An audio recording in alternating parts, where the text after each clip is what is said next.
Salutations and good morrow everyone, and welcome to the Farthest Frontier, where today we're going to be going over 8 starter tips and tricks for you guys to either have an easier start, or some of you that may have been playing the game for a little while and may be having a hard time on how to get into a larger city. So the first thing we're going to start off with is actually map selection. Map selection is actually pretty important when it comes to an easier start of the game. Even if you select Pioneer, having this map selection that's right down here, this circle that's right here, on random, you have a chance of getting into arid highlands, the Alpine valleys, plains, or lowland lakes. The one you want to be in, if you're looking for a nice, casual, easy way to play, is lowland lakes. The lowland lakes is an idyllic setting of dense forest, lush meadows, and lakes teeming with fish. Easy environmental difficulty. This is a better starting area for you than the other ones. I made the mistake of my first map being an arid highlands map, and this is a very hard way to make a game. And somehow I did make it quite some time in the game. But let's start with the lowland lakes map here. We're going to leave Rockland as the way that it is because that's not a bad name. And let's get in and let's start a brand new map. I'm going to give you guys some tips and tricks, and then we'll go into a game I actually made and have some hours into, and we'll talk more then. Okay, now that we are into the map, let's talk about location, because location is very important. This is actually tip number 2, and that is location, location, location. Where you are planning on putting your starting base can mean a whole lot of world of difference. For instance, if you were to select to put your base down right here, this is not a bad selection. You got some hawthorn bushes over here for a gather. You got some deer right here and some eggs. You can go through and get those. Pressing F4 will allow you to see like volumes of stuff so you can see how much of everything you're going to be getting. But I want to actually tell you guys that there's a better place to start than even with all of these resources, and that is to look around your map, because there is most of the time on every single map that you find, there is going to be a river or a lake when you're on the when you're on these lowlands. So here is one tiny little body of water. This is a pretty bad example, but it's an example nonetheless that there's a body of water here. What you're looking for is shoals of fish. Okay, a shoal of fish, having fishing at the start of your game has always been a bonus for your starting town. Actually, this location that I'm showing right now is a pretty decent location for the start of a town. And let me walk you guys through a couple reasons on why. Not only do you have a shoal of fish right here, but you also have more fishing ground here. So you can have more than one fishery put down in this area. It's a nice L-shaped area that's over here.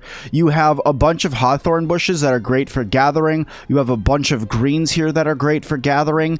Over here, more hawthorn. You have eggs in here. These dense forests tend to propagate deer and stuff like that, so you can go ahead and get some deer. Also, right over here, you also have medicinal roots, and medicinal roots will help you cure diseases that are going to be early game. So this area right over here is actually not a bad location to start, but I'm not going to be starting this town today because I actually have another town that I want to show you guys and go over the rest of our remaining tips. Okay, so here we are inside of my village called Bourbontown. Now, Bourbontown, this is a map that I've probably put about 3-4 hours into, and it is a decent-sized town. But there are definitely some large flaws with this town, and we'll go over those right now. And that is how I built out some of these tips. And the first one is grids suck. Don't build in grids for your houses. You can see that my houses here are in grids, and now I'm going to explain why. So, the reason why you shouldn't build in grids, sure, accept people, bring them on in. Anyway, the reason why you don't want to build in grids is because of their upgrade requirements. A house's upgrade requirements, when you're going through and you're slowly getting your houses bigger and you want more people in there and you want better production and things like that, in order for your houses to upgrade, they have certain requirements. A lot like Anno or any other like city builders that you're, having these older towns that you're upgrading, right? These houses require certain upgrades, and unlike something like Anno, they actually have a desirability requirement for the house. And depending on where your house is built, and if you build in a grid, you may not be able to put any desirability upgrades in at all. So if we look here, if we look at the difference, These houses here are homesteads, right? These homesteads, they require now a town center level 3, 65 desirability percent. They require lots of different food types, some pottery, and some candles, right? They need all of that just to be able to upgrade to the final upgrade for the house. But these guys here, they can't upgrade at all. These shelters cannot upgrade because they are too close to each other, and they do not have this desirability bonus that they need. Right now, they're only at 26%, and that's with a couple of desirability things already built in around them. That is why building in grid sucks, because you do not have the ability to do that unless you leave a decent amount of space in between them. Because even these houses over here that I left some space in between them to be able to have a nice little garden between them, even they need better desirability in order for them to upgrade anymore.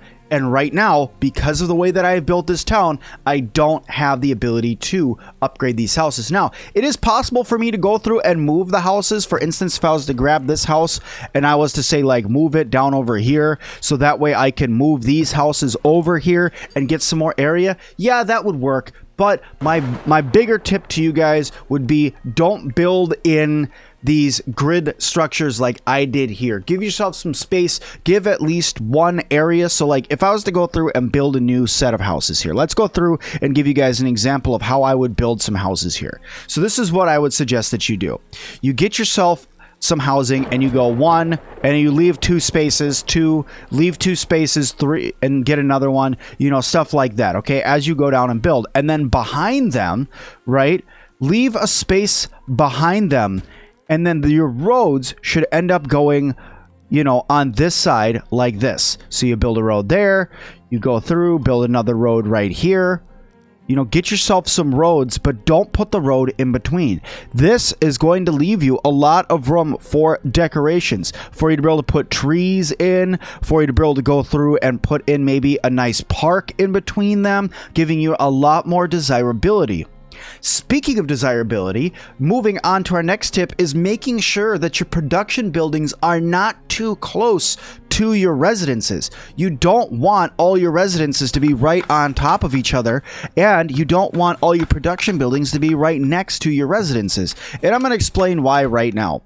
So if you were to go through and build your production buildings right next to your housing, when you click on these, they actually have negative decoration bonus, negative influence on your houses. Yeah, you want them close so they don't have to walk very far to work, but as you're going through, when you're building these resource buildings and stuff like that, they actually have a desirability hit on your people. So for instance, if I was to go through and say grab this woodcutter shelter, this woodcutter shelter is a desirability pull.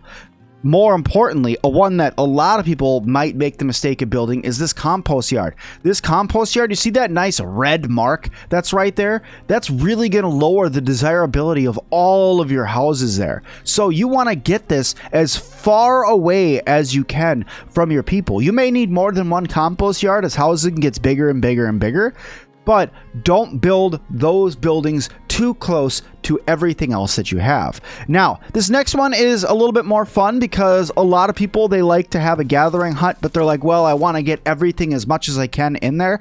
But as you can see, I have a bunch of blueberry bushes all right here, all lined up right next to my gatherer's hut. And what I did is you can actually move blueberry bushes. So if you find a blueberry bush out in the wild, we'll scroll until we find one. There's some hawthorn over there. It's probably going to be something that's zeroed out. Okay, here's more hawthorn. Okay, so here's a blueberry bush right here. If you click on this blueberry bush, this little yellow button that's right here can allow you to actually move the blueberry bush, and you can place it almost like a grid-like farm. This is a time when grids don't suck. But in here, you can put that down as an actual, you know, farm for your gatherers to be able to gather a bunch of blueberries. For an example, I was able to gather 236 berries from this one gather alone just because I moved the blueberry bushes around, allowing them to not have to go as far to do their harvesting. Now, there's still a good point in having a bunch of other harvesting buildings all around that go and get other things like those medicinal roots, eggs, all of that. But moving those blueberry bushes is a super helpful thing for all of you to have a better food source earlier in the game.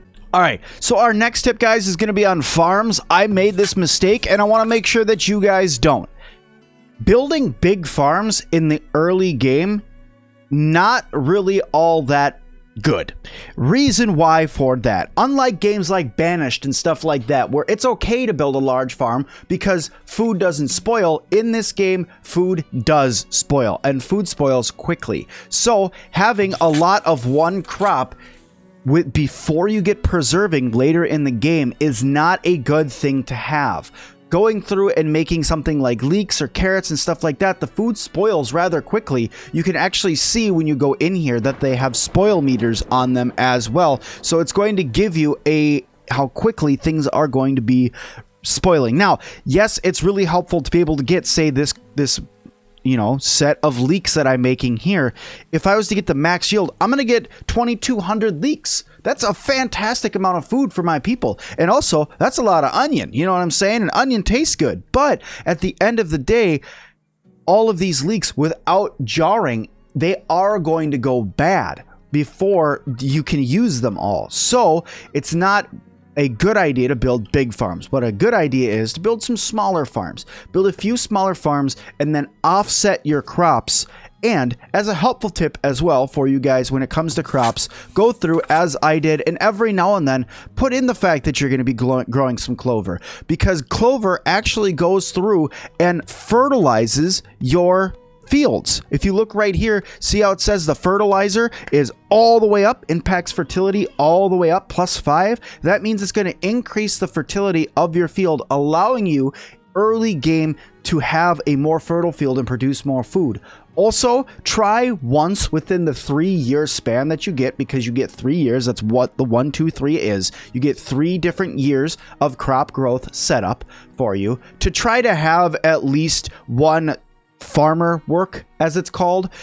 This is setting up for them to do field maintenance. Instead of growing the crops, they're going to reduce weed levels and get rockiness out. And you don't want rocks, because that is a significant downgrade to your production for your farm. So as you can see here, because of these little tips that I have done, my fertility actually is hovering right around a 60%, and my weed level and rockiness are really low, if not 0 at all times, just because I have these 2 different things going on throughout my 3-year span. So make sure you guys are doing that as well. Now, this next one that I want to talk to you guys about, the game even tells you about it often, and that is protection. Protection is important, okay? I made a big mistake early game and was really sad about it. I only had one tower down. I had this one tower that I thought, okay, it protects most of, you can see the yellow line here, protects most of my housing. It kind of protects my town hall. It protects my trading post, things like that. It should be fine. That is not fine. Not having protection is a bad thing. I was raided. They came through, stole a bunch of my food. They stole a bunch of my gold, and they killed a bunch of my people. So you don't want that to happen. So get yourself a couple lookout towers. They may cost gold monthly, but get yourself a couple lookout towers. You will not be disappointed. Just get them for yourself. You're going to need them. I would suggest around your, where you're storing your gold, whether it's your vault, your town center, or your trading post, go ahead and keep at least 2 lookout towers over there, because those lookout towers are very powerful and will do some great help for you if you were ever raided. And if you keep them around the outside of your village as well, it keeps people from being killed by wild animals. All right, so this next one, speaking of the trading house, is actually on how to move gold. This seems really silly, but I messed it up. I was like, okay, let me transfer gold, and I just pressed confirm right here because it was marked out like this, and I'm like, all right, perfect. Let me just press confirm. It's going to put 498 gold into my trading post. No, that's not what happened. What actually needs to happen is you need to grab this and drag it over here like that, so that way it's telling it put gold into the trading post instead of the global storage. So that is how you need to move gold around. Moving gold is actually important because if you want to trade anything, you need to make sure that there's actually gold inside of your trading post, inside of the Farthest Frontier. Without that, that is not going to happen. These Farthest Frontier beginner tips and tricks have, to me, really helped me a lot in my early game, and I'm looking forward to even starting a new map and being able to put all these tips and tricks that I have learned all together, so I can have an even more successful and even more powerful early start in the game, make it even more comfortable, and be able to build a base that much faster. The Farthest Frontier is a fantastic game. You guys can check it out on Steam for yourself right now if you would like to see what this game is all about. But I really hope that all of these tips and tricks really did help you guys out, and if it did, let me know by going down in the comments and letting me know. Also, if you guys have any other beginner tips and tricks, go down there and let them know, because this game is awesome, it's huge, and I really like it. It's probably one that's going to end up being banished at some point. Maybe it's not going to get close to Anno. I'm sorry, Anno's just too big to me, in my book at least, but this game is super fun, and I think everybody should go out and give this one a try if you guys can. But thank you guys all so much for watching. Like I said, don't forget to leave me a comment down below. While you're down there, smack that like button for me, and if you're already down there hitting the like and leaving a comment, you might as well subscribe as well. But thank you guys all so much, and as always, I'll see all of you guys in the next one.